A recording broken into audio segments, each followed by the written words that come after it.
Bienvenue à Lamia Mialet et Franck Sels. Alors Lamia, vous êtes cofondatrice et présidente de Cosière et Franck Sels, directeur entreprise et réseau de Hauts-de-France Innovation et Développement HDFiD. C'est la structure qui accompagne et qui porte l'innovation dans notre région. C'est quoi votre métier et votre innovation à vous ? Alors, chez Cosière, on s'intéresse à la qualité de l'air intérieur. Et donc, tellement importante. Tout à fait. Je ne vais pas vous contredire. Alors, chez Cosière, on a développé une solution globale et clé en main qui, à la fois, utilise des capteurs d'air connectés pour mesurer la qualité de l'air intérieur. Mais c'est bien de mesurer, mais qu'est-ce qu'on en fait de cette donnée et comment, justement, on peut accompagner nos clients à améliorer la qualité de l'air. Et donc, on a développé une plateforme de service qui s'appuie sur les données de ces capteurs, mais aussi sur les données du bâtiment, et qui permet justement de comprendre ce qui se passe dans un bâtiment et donc d'améliorer le confort et effectivement de pouvoir apporter des correctifs. Alors vous avez lancé cette entreprise il y a un peu plus de 5 ans. 6 ans, exactement. 6 ans, avec une solution innovante. Qu'est-ce que vous a apporté HDFiD ? Alors déjà, j'ai connu HDFiD. Vous ne s'appelez pas HDFiD à l'époque. Oui, NFiD, c'est vrai. C'est le versant nord. Alors je les ai connus parce que, enfin déjà j'étais à l'IAE, donc c'est comme ça que j'ai connu du coup NFiD à l'époque. D'accord. Sachant que à la base moi je suis ingénieur chimiste et du coup spécialisée dans la qualité de l'air, donc je connaissais pas du tout le monde de l'entrepreneuriat et c'est comme ça que j'ai pris connaissance de HDFiD qui finalement a été le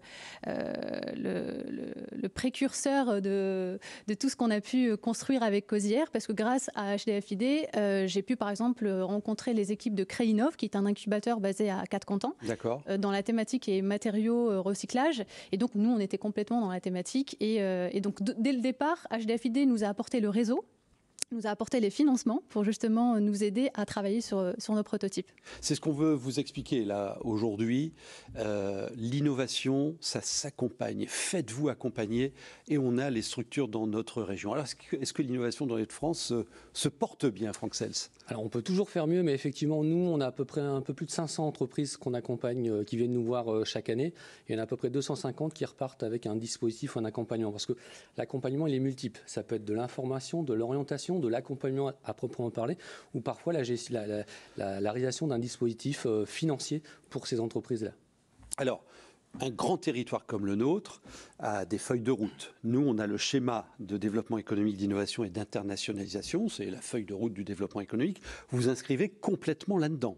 Exactement. Donc c'est vrai qu'il y a 6 orientations, donc notamment accompagner les entreprises et les entrepreneurs, mais aussi la transformation de l'économie régionale. L'idée, encore une fois, c'est de faire en sorte que l'entreprise avec un grand E soit au cœur de la dynamique économique et de l'emploi. Et donc nous, on va être un peu, c'est l'expression que Xavier Bertrand, messieurs Motte et Beauchamp ont repris, un peu la gare de triage. C'est-à-dire que là, il y a à peu près une 60aine de structures qui accompagnent, qui forment, qui financent les porteurs de projets ou les entreprises innovantes. L'idée, c'est d'avoir une porte d'entrée, pas unique et pas exclusive, mais qui permette justement de savoir qui fait quoi en région Hauts-de-France par rapport à ma problématique, moi l'entrepreneur, moi le chef d'entreprise. Alors, vous avez cité Frédéric Motte, on a dans cette région une feuille de route de décarbonation qui s'appelle REV 3.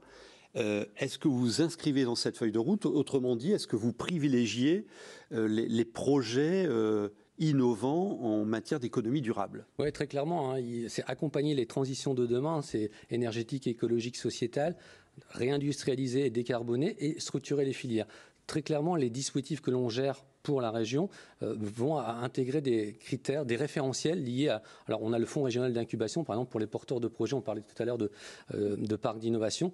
Très clairement, les porteurs de projets qui viennent nous voir, maintenant, on les sensibilise directement. C'est quoi l'aspect REV 3 pour vous ? Pour pouvoir vraiment avoir une vision durable et solidaire en région. C'est-à-dire qu'on ne vient pas chercher un chèque à la région ou via HDFiD, on vient chercher un accompagnement qui s'inscrit dans des valeurs. Et les valeurs REV3, c'est ça. C'est comment on fait davantage durable et solidaire. Alors, Lamia Mialet, je fais un petit pas de côté. Est-ce que entreprendre au féminin est une innovation ? Oula, j'espère pas, non. Moins d'un chef d'entreprise sur 3 est une chef d'entreprise. Alors c'est vrai qu'il n'y a pas beaucoup de femmes dans la tech. Il y en a de plus en plus, heureusement. Mais justement, je pense qu'il y en a... Enfin, on le voit aussi avec les nouveaux chiffres. Mais après, moi, personnellement, quand j'ai créé Cosière, je ne me suis pas posé la question. Voilà, le sujet était là, l'opportunité était là. Oui, c'est dans la tech, je travaille sur du hardware, du soft, de la data, de la qualité de l'air. Et non, je ne me suis pas du tout posé la question. Et clairement, je n'ai pas eu forcément d'obstacle parce que je suis une femme, et heureusement. Lamia Mialet nous explique l'importance de l'accompagnement et j'ai cru comprendre qu'il est pécuniaire mais pas que. Quelle est la boîte à outils que vous mettez à disposition des porteurs de projets? Alors nous, on peut avoir plusieurs entrées possibles. On a par exemple des outils de mise en réseau. On a une plateforme réseau Hauts-de-France Business qui va permettre de dire comment je peux trouver des fournisseurs, des clients, des partenaires techniques ou industriels pour développer un process ou un outil. Ça, c'est de la mise en réseau. On a un outil comme Plugin Labs qui va mettre en réseau les chefs d'entreprise et les laboratoires ou les centres techniques pour dire comment je peux utiliser un équipement ou les savoir-faire universitaires, par exemple.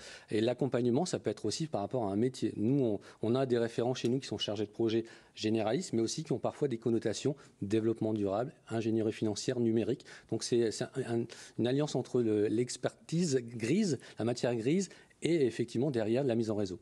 Alors tous les deux, vous cohabitez, hein, oui. En tout bien, tout honneur. Ah oui, chacun chez soi. Non, mais pas chacun chez soi. Oui. Vous êtes dans les mêmes locaux. Oui, exactement. Non, mais c'est pas un hasard. Non. Enfin, allez-y. En fait, l'année dernière, on a décidé avec Cosière de changer nos locaux et donc d'avoir notre siège du coup à Lille et d'avoir un atelier à Tourcoing pour nos capteurs. Et quand on est arrivé dans l'espace de coworking, on a vu effectivement qu'il y avait HDFiD qui était là, et ce qui a permis justement finalement de se revoir et de rediscuter, parce qu'il y a 6 ans, c'est ça qui est sympa, parce qu'il y a 6 ans, c'était co-fertilisation. Non mais très clairement, c'est vrai que c'est sympa, très clairement, à la base, c'est suite au Covid, c'est de dire comment on réduit les coûts et puis avec le télétravail, l'optimisation du temps de travail. Mais là, c'est une fourmilière. C'est qu'au-delà des équipes HDFiD qui se côtoient, qui se rencontrent toutes les directions, on a la possibilité de travailler avec des gens, des chefs d'entreprise, une quinzaine, une vingtaine de chefs d'entreprise, et de pouvoir travailler au quotidien. Donc, on l'a testé pour vous, chefs d'entreprise, travailler dans l'espace de coworking, c'est très utile. Est-ce que vous permettez aux entreprises, et je vous poserai la question pour Cosière, de mieux se projeter? On sait que le temps est court, de plus en plus court, et en même temps, l'entrepreneur, il doit avoir une vision. Est-ce que vous l'accompagnez là-dessus? Alors on essaie, c'est-à-dire qu'à la fois le temps est court, mais la réactivité, l'agilité doit être encore plus rapide qu'avant. Et donc ça, c'est vrai que, quitte à paraître d'être un peu contraint par la feuille de route, mais on essaie d'avoir des feuilles de route à 1 an, à 3 ans. C'est le principe même du prévisionnel en tant que tel. Mais alors l'aspect technique, c'est toujours le chef d'entreprise qui l'a. Nous, on essaie d'avoir le pas de côté pour dire, mais oui, à 3 ans, on a parlé de Rêve 3 tout à l'heure, l'aspect énergétique, à chaque fois, on essaie d'avoir une vision, un effet miroir, au-delà de l'aspect purement technique, c'est-à-dire l'environnement global. Il joue l'effet miroir, et comment vous projetez, vous? Non, mais c'est vrai, et je trouve que tu parlais de l'agilité, et c'est complètement parce que vous tutoyez. ça. Oui, pardon. Ils mangent ensemble le midi. Voilà. Pardon.